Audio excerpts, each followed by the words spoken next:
ఇక శృతి స్మృతి పురాణానం మనం అందరికీ తెలిసినటువంటిదే. ఆయన కరుణాలయం, ఆయన పుట్టుక అందరికీ తెలిసిన విషయమే. ఒక్కసారి ఈరోజు ఆయన పుట్టారు కాబట్టి ఆ విషయం ఒక్కసారి స్మరిద్దాం.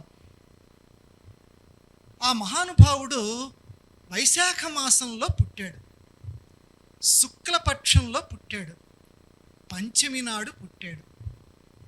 శివుడు శంకర సాక్షాత్. ఏమండి, నెలల్లో ఇంకే నెలలు లేవా?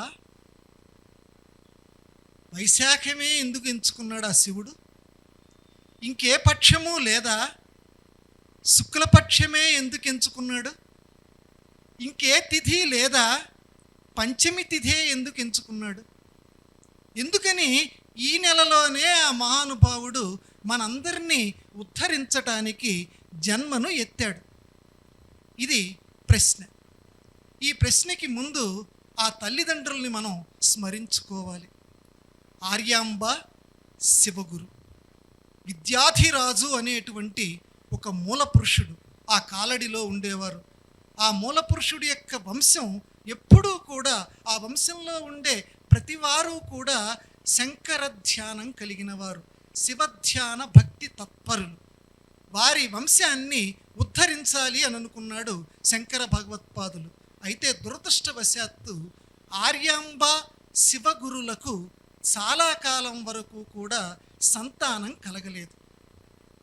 చాలా బాధపడ్డారు.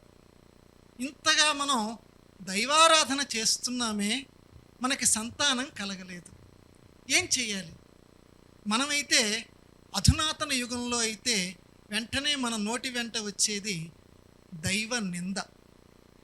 ఇంత చేసాం, దేవుడు మన మీద కరుణ చూపించలేదు అని మనలో ఉండేటువంటి అసహనాన్ని దేవుడి మీదకి ప్రసరించటం సాధారణ మానవులమైనటువంటి మనకి సాధారణంగా కద్దు. కానీ ఎట్టి పరిస్థితుల్లోనూ నిగ్రహం కోల్పోలా.